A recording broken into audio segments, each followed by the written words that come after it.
नमस्ते to all of you. कैसे हैं आप लोग? हम लोग आज जो इनकम टैक्स का ओल्ड सिलेबस का सीएस एग्जीक्यूटिव का ओल्ड सिलेबस का, ये तो न्यू सिलेबस है, ओल्ड सिलेबस का हम लोग आज इनकम टैक्स का 1 से लेकर 70 1 to 70 क्वेश्चन के सॉल्यूशन डिस्कस कर रहे हैं। जीएसटी के सॉल्यूशन हम लोग ऑलरेडी अपलोड कर चुके हैं, लेकिन उसको करने से पहले मैं आपको बता देता हूँ कि ये जो पीडीएफ है इसमें हमने सॉल्यूशन लिख दिया है। जैसे न्यू सिलेबस का आप देखिए, इसको हमने नाम दिया है स्कोरर क्वेश्चन बैंक, और इसमें सॉल्यूशन है और सॉल्यूशन के साथ यहाँ पर वीडियो के लिंक है। इसको आप क्लिक करेंगे तो यूट्यूब का लिंक खुल जाएगा जहाँ पर वीडियो सॉल्यूशन भी है, और ये आप फ्री में डाउनलोड कर सकते हैं। फ्री में डाउनलोड कर सकते हैं कहाँ से? आप हमारी वेबसाइट विजिट कीजिए taxbykk.com, और यहाँ फ्री में अगर आप क्लिक करते हैं या फिर आप सीएस एग्जीक्यूटिव में जाके भी क्लिक करते हैं तो भी आपको यहाँ पर ये देखिए scorer question bank CS executive new syllabus आप डाउनलोड कर लीजिए, या scorer question bank CS executive old syllabus आप डाउनलोड कर सकते हैं। तो जैसे जैसे एग्जाम होता जाएगा इसमें हम लोग इसको ऐड ऑन करते रहेंगे। और क्लासेस और बुक्स के बारे में तो है ही, ये क्लासेस है और यहाँ पर आप बुक्स में भी खरीद सकते हैं। अब आइए बिना कोई और टाइम वेस्ट किए हुए डायरेक्ट हम लोग ओल्ड सिलेबस के सॉल्यूशन करता हूं। मैं हूं CS K Agarwal. Question number 1, judicial decisions are being pronounced by various appellate authorities, tribunals, courts and by high courts on disputed matters which are binding specifically, whereas decision pronounced by Supreme Court become judicial precedent and are binding on all ABC courts, appellate tribunal and income tax authorities and also to an SSC। लेकिन high court का अगर decision आया है तो उस, मान लीजिए Delhi high court का आया है, तो वो दिल्ली में जितने भी एसएससी हैं, दिल्ली के नीचे जो जुरिडिक्शनल ऑफिसर्स हैं वो उनके ऊपर बाइंडिंग होता है, और सुप्रीम कोर्ट का डिसीजन पूरे इंडिया में बाइंडिंग होता है। इंडिया में जितने भी courts, appellate tribunal, income tax authority या एसएससी हैं। क्या सुप्रीम कोर्ट का डिसीजन एक बार डिसीजन वो फाइनल हो जाता है? Yes, it is final until unless the law is amended, and law can be amended only by parliament. It can be prospective or retrospective. Question 2, taxes and duties refer to in the union list except those referred to in article 268 and 269। अगर article 268 देखेंगे तो duties are levied by union but collected and appropriated by the states, जिसमें example था central sales tax. और article 269 में लिखा हुआ taxes levied and collected by the union but assigned to states. तो ये यूनियन ही लेवाई करती है, यूनियन ही कलेक्ट करेगी, लेकिन उसको वो पर्टिकुलर स्टेट्स में दे देगी। तो इसका कोई एग्जांपल मुझे तो याद नहीं आ रहा, लेकिन इसका है सेंट्रल सेल्स टैक्स। यहाँ पर क्या हो रहा है कि tax and duties refer to in union list except those refer to in article 268 and 269। इसका मतलब यूनियन टैक्स कलेक्ट लेवाई करती है, कलेक्ट करती है, उसके बाद including surcharge on taxes and duties and any such levied by the. जैसे अब यूनियन कौन कौन से टैक्स लेवाई और कलेक्ट दोनों करती है? कस्टम ड्यूटी है, पुराना में सर्विस टैक्स था, जीएसटी भी है। जीएसटी तो खैर दोनों मिलके करती है, लेकिन ये जो भी कस्टम ड्यूटी है या इनकम टैक्स है, ये जो कलेक्ट होती है, प्लानिंग कमीशन उसके बाद वो डिसाइड करता है कि ये जितना भी इनकम टैक्स कलेक्ट हुआ है या कस्टम ड्यूटी कलेक्ट हुआ है, उसका कितना पोर्शन, कितना परसेंटेज वो स्टेट्स के साथ शेयर करेंगे। तो लगभग वो 77% या 70 और 77% के हिसाब से वो शेयरिंग करते हैं। तो हर साल अलग अलग हो सकता है, लेकिन उस 70 से लेकर 77% में किस स्टेट को कितना मिलेगा वो अगेन उस प्लानिंग कमीशन ही डिसाइड करे। जैसे महाराष्ट्र को सबसे ज़्यादा शेयर मिल जाता है, बाकी स्टेट्स को नहीं मिलता है, तो क्योंकि महाराष्ट्र बहुत ज़्यादा इनकम सेंटर को देता है, इनकम टैक्स वहाँ से सबसे ज़्यादा आता है, तो सबसे ज़्यादा शेयर उन्हीं को मिलना चाहिए। तो इस तरह से ये डिस्ट्रीब्यूट होता है। Again that is all planning commission prerogative. तो this A is the answer. Third, the incidence of tax on income under the act is linked with residential status. So there are two sources of taxation, two bases of taxation. One is source basis, which is primary basis, and the second is resident basis. तो आपको source basis और resident basis अगर apply करते हैं तो कितना amount taxable होगा? तो ये लिखता है पास्ट अनटैक्स प्रॉफिट्स किसके हैंड में टैक्सेबल होगा? देखिए, पास्ट अनटैक्स प्रॉफिट्स किसी के हैंड में टैक्सेबल नहीं होता है। क्यों नहीं होता है? क्योंकि जिस साल ये प्रॉफिट एक्रू हुआ था उस साल इनकम ये एग्जम्प्ट थी। उसके बाद रिसीट बेसिस पे आप उसको दोबारा टैक्स कर ही नहीं सकते हैं, क्योंकि जिस ईयर की इनकम है उस ईयर का रूल लगाते हैं, और जिस ईयर की इनकम उस ईयर का मैं रूल लगाता हूं तो ये इनकम एग्जम्प्ट है, तो not taxable in all R-OR, R-NOR and NR. C is the answer. Fourth, Radhika during the previous year this, उसको रिसीव हुआ, फिर और इसकी इनकम निकालनी है अगर वो R-NOR हो। तो R-NOR में एक्टिव इनकम टैक्सेबल होती है। एक्टिव मतलब बिजनेस इनकम। बिजनेस इनकम देखिए, सोर्स बेसिस पर तो हर हालत में अगर इंडियन इनकम है तो रेजिडेंशियल स्टेटस कोई भी हो आपको टैक्स देना ही है। फॉरेन इनकम तभी टैक्सेबल होगा अगर वो बिजनेस इनकम है तो कंट्रोल इन इंडिया के बेसिस पर टैक्सेबल हो जाएगा। अगर वो पैसिव इनकम है तो रिसीट बेसिस पर टैक्सेबल होगा। तो डिविडेंड क्योंकि पैसिव इनकम है ये टैक्सेबल नहीं होगा क्योंकि रिसीव इंडिया में नहीं हुआ है। एग्रीकल्चर इनकम एग्जेम्प्ट है। Short term capital gain on sale of shares of an Indian company है तो ये टैक्सेबल होगा, क्योंकि अगेन ये इंडियन इनकम है। तो ये not taxable because it is a passive income. ये टैक्सेबल तो है लेकिन एग्जेम्प्ट कर दिया गया, तो आंसर आएगा बी 60,000।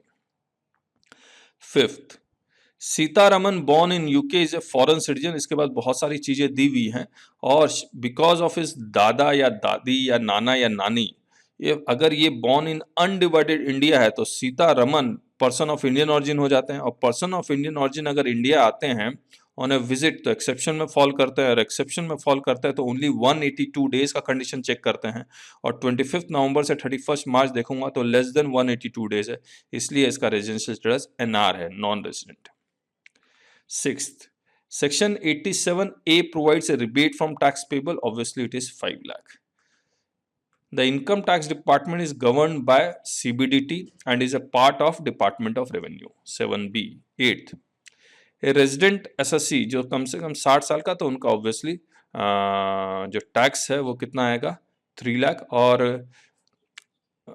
हाँ 3 लाख बेसिक एग्जाम्पशन जो है वो 3 लाख की है, और इनकी अगर इनकम 1 करोड़ से ज्यादा है तो 15% सरचार्ज है। 9th, voluntary contribution electoral trust को, और इलेक्टोरल ट्रस्ट कौन बनाता है? मान लीजिए टाटा कंपनी बनाती है तो टाटा इलेक्टोरल ट्रस्ट रखेगी, रिलायंस बनाती है तो रिलायंस इलेक्टोरल ट्रस्ट रखेगी।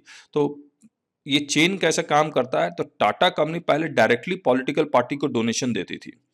अब टाटा कंपनी में 100 कंपनियां हैं, टाटा HUF की 100 कंपनियां हैं, हर कंपनी डोनेशन दे अच्छा नहीं है, तो Tata as a group donation देने के लिए उन्होंने टाटा इलेक्टोरल ट्रस्ट सेटअप किया। अब ये जितने भी 100 कंपनी है टाटा ग्रुप कंपनीज की, वो सबसे पहले इलेक्टोरल ट्रस्ट में डोनेशन देती है, then electoral trust distribute to the political party, donation देती है। अब इलेक्टोरल ट्रस्ट की इनकम को एग्जाम करना है, बेसिकली इलेक्टोरल ट्रस्ट बनाया गया है उस चेन को कंप्लीट करने के लिए, डिस्ट्रीब्यूशन करने के लिए। अब इलेक्टोरल ट्रस्ट को मैनेज करना है, सब कुछ उनको इलेक्टोरल ट्रस्ट में स्टाफ होंगे, तो उसके लिए भी 5% कहा कि चलो वो खर्चा हो जाएगा, लेकिन बाकी 95% तो आप डिस्ट्रीब्यूट करें, तो इसका आंसर आएगा बी 95% एंड 29A। अब 10th देखते हैं। Kamal has establish in the previous year 2 industrial undertaking, one in SCZ and one in normal DTA। तो SCZ का डेटा ये दिया हुआ है और नॉर्मल DTA का डेटा ये दिया हुआ है। तो नॉर्मल DTA को कोई 10AA एप्लीकेबल नहीं होता है, उसी को एप्लीकेबल होता है 10AA if the unit is located in SCZ। अब SCZ का अगर डेटा देखेंगे तो इनका डोमेस्टिक टर्नओवर 100 है, एक्सपोर्ट टर्नओवर 300 है, ग्रॉस प्रॉफिट और एक्सपेंसेस एंड डिप्रेशन 15 है, यानी कि अगर टोटल प्रॉफिट देखेंगे तो दैट इज 60। एग्जम्पशन जो मिलेगी वो एक्सपोर्ट प्रॉफिट की मिलेगी, तो मैं क्या करूंगा, एक्सपोर्ट प्रॉफिट को टोटल टर्नओवर से डिवाइड कर दूंगा। टोटल टर्नओवर किसका? SCZ वाला, तो 300 प्लस 100 400 से डिवाइड कर दिया, और एक्सपोर्ट टर्नओवर से मल्टीप्लाई कर दूंगा, यानी कि 300 से मल्टीप्लाई कर दूंगा, वो 45 आ जाएगा, तो A will be the answer. 11th, income derived from sale of coffee grown cured होता तो 75-25 होता, लेकिन रोस्टेड एंड ग्राउंडेड भी है तो 60-40 का लगेगा, तो A will be the answer. Which out of the following is not correct statement as to the definition or scheme of reverse mortgage? B is the answer। तो इस पे ज्यादा हम लोग जा नहीं रहे। House property owned by Pankaj located at Ajmer having municipal valuation 150, हमने निकालना क्या है, the gross annual value. Gross annual value क्या होता है, एक्सपेक्टेड रेंट और actual rent whichever is higher. अब इस पूरे क्वेश्चन में देखेंगे तो ये प्रॉपर्टी वो 1 फरवरी 2020 को बेच रहा है। इसका मतलब ये ओनर है सिर्फ 10 महीने के लिए। एनुअल वैल्यू सेक्शन 22 कहता है एनुअल वैल्यू ऑफ बिल्डिंग और land appertaining thereto of which assessee is the owner. तो ओनर अगर वो 12 महीने के लिए होता तो मैं एक्सपेक्टेड रेंट 12 महीने के लिए निकालता, लेकिन वो ओनर है सिर्फ 10 महीने के लिए, तो एक्सपेक्टेड रेंट यानी कि एनुअल वैल्यू सिर्फ 10 महीने का निकलेगा। तो यहां पर एक्सपेक्टेड रेंट 12 मंथ का आएगा 1,24,000। और ये 124 कैसे आया, municipal valuation of fair rent whichever is higher और standard rent whichever is lower. तो 124 इसको मैंने 10 महीने में कन्वर्ट कर दिया, डिवाइड बाय 12 इंटू 10, तो इतना आ रहा है। एक्चुअल रेंट जो दिया हुआ है 8,000 पर मंथ, फिर सब्सिक्वेंटली 13,000 पर मंथ, तो इसको मैंने मल्टीप्लाई कर दिया, एक्चुअल रेंट आ रहा है 92,500। Gross annual value will be this और this whichever is higher, तो A will be the answer 103,333। अच्छा क्वेश्चन है, ऐसा क्वेश्चन होना चाहिए। Chandra owns a house property constructed with a borrowed capital of 30, borrowed capital since then used by him for own residential purpose। ठीक है, अब देखिए अगर एसओपी फॉर रेजिडेंस में तो बाकी कुछ पढ़ने की जरूरत ही नहीं है, सिर्फ इंटरेस्ट ऑन बोरोड कैपिटल का डिडक्शन मिलेगा, और इंटरेस्ट ऑन बोरोड कैपिटल लिखा हुआ है 70,000, तो 70,000 लॉस आ जाएगा, ए विल बी द आंसर, बाकी कुछ और देखने की जरूरत नहीं है। फिर है the gross annual value as per section 23 subsection 1 of the act of a house property owned by Suresh cover under the Rent Control Act remained let out during the previous year for which municipal valuation।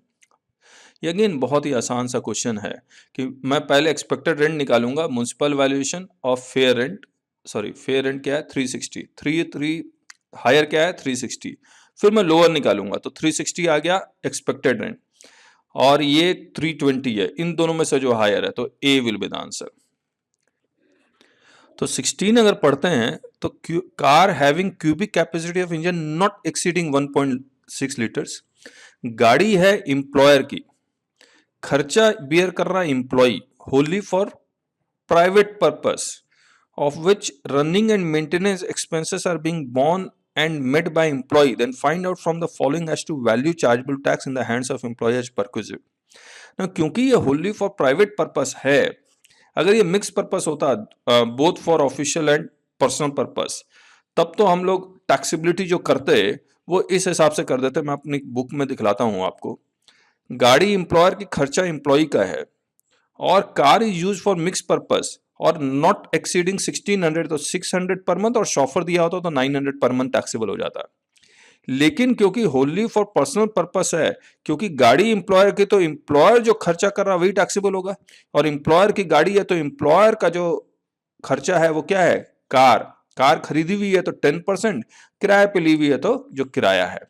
अब इसमें अगर देखें, value of perquisite shall be 10% of the actual cost of the car और hire charges if car is taken on hire plus salary of the chauffeur if any paid or payable by the employer। तो ये answer होगा, ये वाला B answer होगा। मैं इसको ठीक कर देता हूं। 17 नितेश वर्किंग या हाउस रेंट अलाउंस का है, तो अगर हाउस रेंट अलाउंस का देखेंगे, एग्जाम्पशन कितना क्या कह रहा है, अमाउंट ऑफ टैक्सेबिलिटी निकालना। तो मैं पहले एग्जाम्पशन मैक्सिमम आपको पता ही है कितना लेना है, कलकत्ता में तो इसका मैं 50% ले लूंगा तो 1 लाख आ जाएगा, और एक्चुअल हाउस रेंट अलाउंस मिल रहा है, रेंट पेड कितना है 50,000 माइनस 10% यानी कि 20, 50 माइनस 20 कितना था 30,000 एग्जाम्पशन होगा, मिल रहा है कितना 50, तो 20,000 टैक्सेबल होगा, तो 17 का ए। 18th का, ये सेंट्रल गवर्नमेंट का एम्प्लॉय है, इसको एंटरटेनमेंट अलाउंस भी मिलता है, और एंटरटेनमेंट अलाउंस अगर मिल रहा है तो एंटरटेनमेंट अलाउंस पहले ऐड हो जाएगा ग्रॉस सैलरी में, और फिर डिडक्शन मिलेगा, वो भी मैक्सिमम 5,000, तो ये 5,000 आंसर है। Rate at which depreciation shall be allowed in case of ocean going ships, इसका रेट है 20%। 20 एबीसी लिमिटेड, अच्छा ये टी डेवलपमेंट अकाउंट का 33AB, जहां पर आप टी डेवलपमेंट अकाउंट में बेसिकली मैं आपको बताता हूं, पीजीबीपी में किसी भी तरह का अगर आप फंड क्रिएट करते हैं तो उसका डिडक्शन नहीं मिलता है इस, अगर लेकिन उसका एक्सेप्शन है, जैसे 33AB, बेसिकली आप क्या कर रहे हैं, फंड क्रिएट कर रहे हैं, किसी स्पेशल अकाउंट में पैसा जमा करवा रहे हैं, वो पैसा खर्च नहीं हुआ है, खर्चों का डिडक्शन मिलता है, लेकिन यहाँ पर फंड का डिडक्शन मिलेगा अगर सर्टेन कंडीशंस आर सेटिस्फाइड। तो आपने 200 लाख रुपया जमा करवाया, 200 लाख कितना है ये, कितना जमा करवाया, engage in the business, deposited 80 lakh in special account, तो 80 लाख डिपॉजिट करवाया। और इसमें लिखा हुआ नहीं है 40% ऑफ बिजनेस प्रॉफिट 200 लाख का 40% भी 80 लाख ही होता है। चलिए विच एवर इज लोअर का डिडक्शन मिलता है, मैं वही ढूंढ रहा था, लोअर तो लोअर नहीं मिला मेरे को क्योंकि दोनों इक्वल ही है, तो 80 लाख का डिडक्शन मिल गया। अब ये 80 lakh will be used for specific purpose, तो आपने विड्रॉ किया कितना 40 लाख। अब ये जैसे ही 40 लाख विड्रॉ किया, अगर आपने स्पेसिफिक पर्पस के लिए यूज नहीं किया तो टैक्सेबिलिटी आ जाएगी। अब आपने इसको यूज किया 30 lakh as per the scheme framed by the T board, तो ये अलाउड है, डिडक्शन अलाउड है, टैक्सेबिलिटी नहीं आएगी। 4 लाख आपने यूज कर लिया किसी और पर्पस के लिए तो ये टैक्सेबल हो जाएगा। और 6 लाख आपने विड्रॉ तो किया लेकिन यूटिलाइज ही नहीं किया विद इन टाइम लिमिट, ये भी टैक्सेबल हो जाएगा। तो 6 + 4 कितना हो गया, 10 लाख टैक्सेबल हो जाएगा। सी विल बी द आंसर। फिर यह है सेक्शन 35 का, जहां पर आप डोनेशन दे रहे हैं या कंट्रीब्यूट कर रहे हैं फॉर साइंटिफिक रिसर्च, और उन्होंने बड़े स्पेसिफिकली लिखा है क्लॉज 2 के लिए तो 1.5 टाइम्स मिलेगा 150%, और क्लॉज 3 के लिए तो 100% मिलेगा। तो मैं इसका 150 + 50 कितना आ जाएगा, 2 lakh. A will be the answer. Next year के लिए ये 150% नहीं मिलेगा, 21-22 में 100% ही मिलेगा, तो ये आंसर फिर 150 आएगा नेक्स्ट ईयर के लिए। फिलहाल आपके लिए जिन्होंने अभी एग्जाम दिया है दिसंबर 2020 में, उसके लिए ए आंसर है। फिर सीएसआर के लिए खर्चा shall not be deemed to be an expenditure incurred, इसके लिए तो एक्सप्लेनेशन ऐड कर दिया गया है सेक्शन 37 में भी। इसके बाद 23 ये हाँ, paid an amount of 2 lakh, जिसका ऊपर टीडीएस काटना था, टीडीएस आपने नहीं काटा है तो आपको 30% डिस अलाउंस हो जाएगा 40 स्मॉल ए क्लॉज 2i में। यहां अगर मैं लिख देता हूं तो सेक्शन 40 स्मॉल ए क्लॉज 2i में disallowance of 30% of such expenditure, C will be the answer. 44 double A का मेंटेनेंस ऑफ अकाउंट्स का, तो डी करेक्ट है, D will be the answer. ये पढ़ लीजिएगा, जो कुछ डायरेक्ट है उसमें मैं दिमाग नहीं लगा रहा। 25 44 ए का है, 44 ए का, जिसमें जो उसके पास 6 हेवी गुड्स व्हीकल थे, जिसमें से एक वो 4 में 2019 को बेचता है, यानी कि 5 ट्रक का हम लोग कैलकुलेशन करेंगे 12 महीने के हिसाब से, और कितने टन का, 14 टन का है, तो 1000 पर टन है तो ये 14,000 आ जाएगा। और एक ट्रक जब वो बेचता है उसके पास 2 महीने का कैलकुलेशन करूंगा तो ये 2 महीने का कैलकुलेशन आ गया। उसके पास वो ऑलरेडी 3 लाइट गुड्स व्हीकल थे जो 12 महीने के लिए थे, तो 7500 के हिसाब से कैलकुलेट कर लिया। और एक लाइट गुड्स व्हीकल वो 4 मई को खरीदता है, तो पार्ट ऑफ मंथ को फुल मंथ लेते हो तो 11 से मल्टीप्लाई कर दिया, तो इसको टोटल करके 12,2500 आंसर आएगा। 26 मोनिका एंटर्स, ये सब अच्छे क्वेश्चन है, ऐसे ही क्वेश्चन उनको पूछना चाहिए। फॉर्म पूछ लेते हैं, पता नहीं क्या क्या पूछ लेते हैं, जिसको कॉन्सेप्ट से बहुत दूर दूर तक है वो क्वेश्चंस, जिसको हम लोग किताब देख के बहुत आराम से पता लगा लेते हैं। यहाँ पर Monika enters into an agreement on 7 April to transfer a piece of land for an agreed consideration of 66 lakh by taking an advance payment of 10 lakh by an account pay cheque. ठीक है, अब इसमें अगर आप देखेंगे सेल डीड जो एग्जीक्यूट हुआ है वो 28 दिसंबर को एग्जीक्यूट हुआ है। अब जिस दिन एग्रीड कंसिडरेशन लिया गया है, एग्रीड कंसिडरेशन उस दिन क्या था, stamp valuation authority determined by the value of land on 7 अप्रैल 68,50,000, तो ये आएगा। अब जो सेक्शन 50C है, इसमें सेक्शन 50C हमने लिखा नहीं है, ऑब्वियसली वही वाला आएगा। सेक्शन 50C ये कहता है कि जो एग्रीड सेल कंसिडरेशन में आप 10% जोड़ दीजिए, तो हमने 10% जोड़ दिया, 72.6 आ गया। क्या ये स्टाम्प ड्यूटी वैल्यू 68,50,000, क्या ये 72.6 लाख से ज्यादा है? नहीं है। जब नहीं ज्यादा है तो सेल कंसिडरेशन हम लोग लेंगे 66 लाख, और index cost of acquisition 34 lakh दिया ही हुआ है, तो आंसर आएगा 32 लाख। इसमें हम लोग को सेक्शन 50C में लिख देता हूं, तो हमने सेक्शन 50C लिख दिया है, इसको याद रखिएगा, यही वाला क्लॉज आएगा।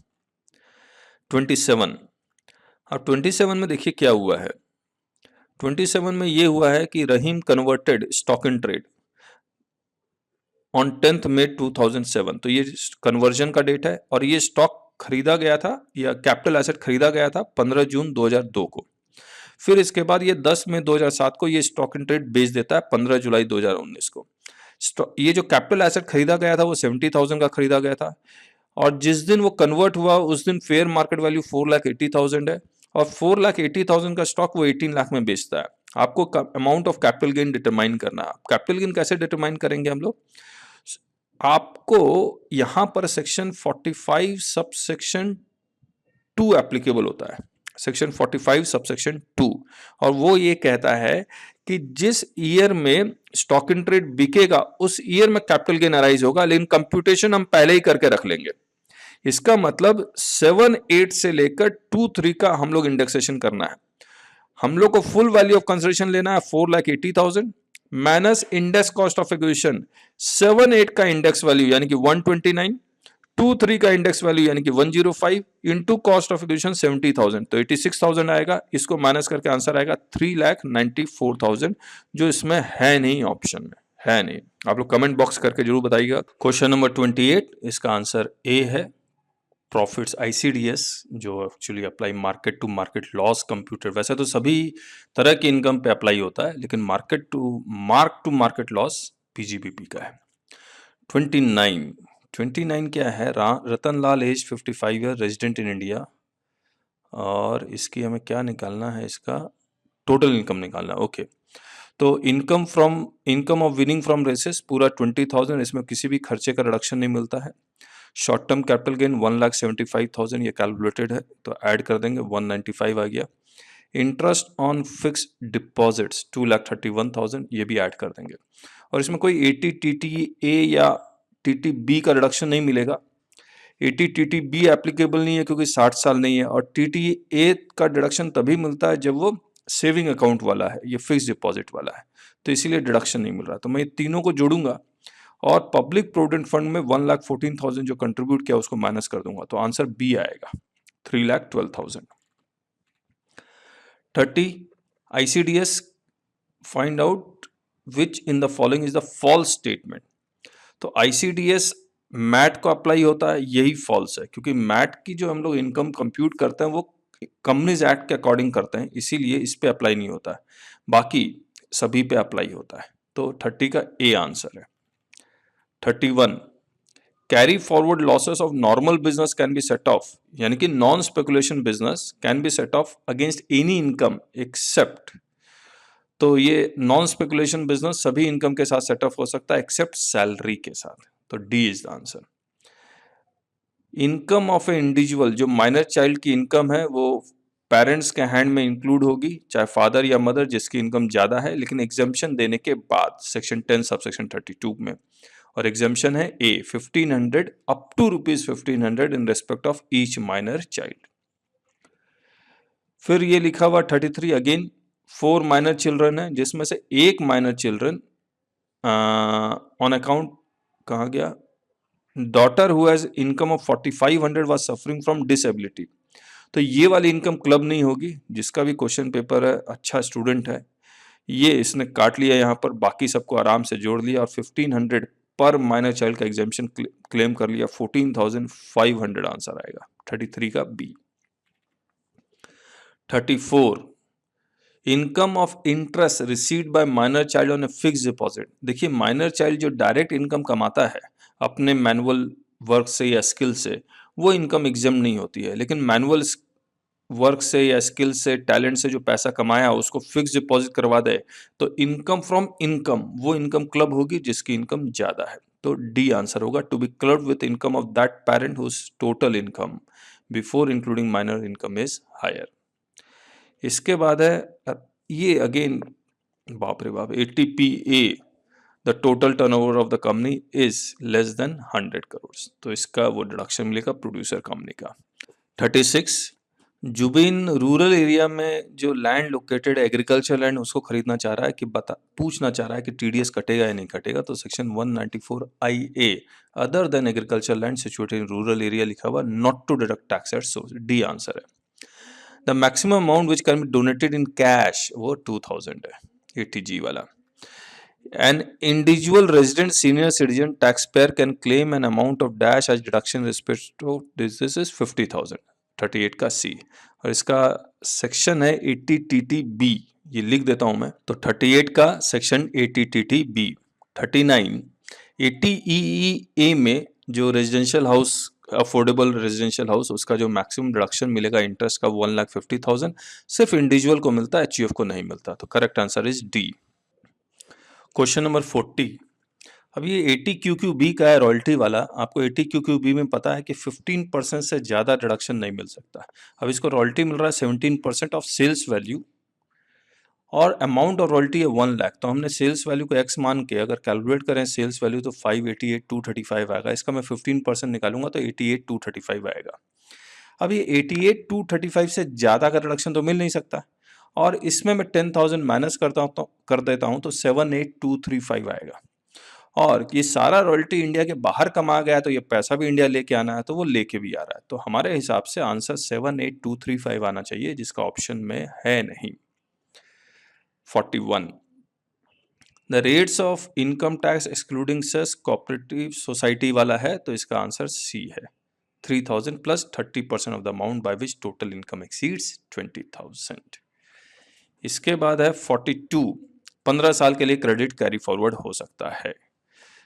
इसके बाद 43 115 JC, ये कब एप्लीकेबल होता है? जब आपका adjusted total income exceeds 20 lakh. तो यहां पर लिखा हुआ है शैल नॉट अप्लाई, तो do not exceed 20 lakh, correct है। Hindu undivided family according to Hindu law are govern by 2 schools, Mitakshara and Dayabhaga. Mitakshara law ये कहता है कि right to ancestral property arises by birth और दयाभागा ये कहता है right to ancestral property arises on death. तो ये जो मिताक्षरा है, 2 स्कूल है, मिताक्षरा जो HUF वाला है and Dayabhaga school applies to whole of India except the states of West Bengal and Assam. तो ए आंसर आएगा। 45 amount of salary paid by, अगर पार्टनरशिप फर्म अपने ही पार्टनर्स को सैलरी देती है, बोनस देती है, कमीशन देती है, तो PGBP की इनकम में जाएगी। सेक्शन 15 के एक्सप्लेनेशन में लिखा हुआ है इसको सैलरी नहीं माना जाएगा और PGBP के सेक्शन 28 में लिखा हुआ है कि इसको हम लोग सैलरी मानेंगे, सॉरी इसको हम PGBP की इनकम मानेंगे। तो यहां पर सेक्शन 28 लिखना बहुत जरूरी है, मैं लिख देता हूं। तो ये section 28। 46 as per section 115 BBD, यानी कि फॉरेन कंपनी अगर इंडियन कंपनी को डिविडेंड देती है और उसमें एक क्लॉज ये भी है कि कुछ परसेंटेज 25% होल्डिंग होनी चाहिए, तो उस पर जो रेट ऑफ टैक्स है वो 15% का 115 BBD में। तो कुछ कंडीशंस दिए हुए हैं, उस कंडीशंस के अकॉर्डिंग। 47 115 BBG, जहां पर कार्बन क्रेडिट पे जो टैक्स रेट है वो 10% का है, तो 47 का डी आंसर है। 48 सेक्शन 176 में अगर आप अपना बिजनेस डिसकंटिन्यू करते हैं तो आपको AO को इन्फॉर्म करना होता है विद इन 15 डेज, तो 48 का सी आंसर है। 49 234B में ये 31 मार्च तक आप जितना भी पेमेंट करेंगे वो सारा एडवांस टैक्स है, तो आपको एडवांस टैक्स की लायबिलिटी एस्टिमेट करनी पड़ती है। अगर आपने एस्टिमेट गलत किया तो ऑब्वियसली आप एडवांस टैक्स कम देंगे एक्चुअल टैक्स लायबिलिटी से, और वो कम 90% से भी कम है तो आपको इंटरेस्ट देना पड़ेगा 1% पर मंथ और part of month with effect from 1 April till the date of payment. तो 49 का ए आंसर है। 50 यहां पर person paying any sum on which tax is collectable at source as per the provisions of this shall furnish his PAN to the person responsible for collecting such tax. तो इसमें जो basically form number है वो 13 है और दोनों pan और tan दोनों देना पड़ता है। तो पैन के बारे में वो ऑलरेडी लिख ही चुका है कि वो पैन फर्निश करेगा, तो टैन और एक फर्निश करना पड़ेगा, तो डी आंसर होगा। 51 244A provides where the refund is out of any tax paid under section 140A, तो simple interest shall be calculated at the rate of 1.5% for every month or part of month, तो 51 का D answer आएगा। 52 section 194J है, 194J में 5-6 तरह की payment लिखी हुई है। Every payment should exceed, each payment should exceed 30,000 तभी TDS कटेगा, एक्सेप्ट डायरेक्टर फीस जहां पर पेमेंट अगर 1 रुपया का भी है तो भी TDS कटेगा।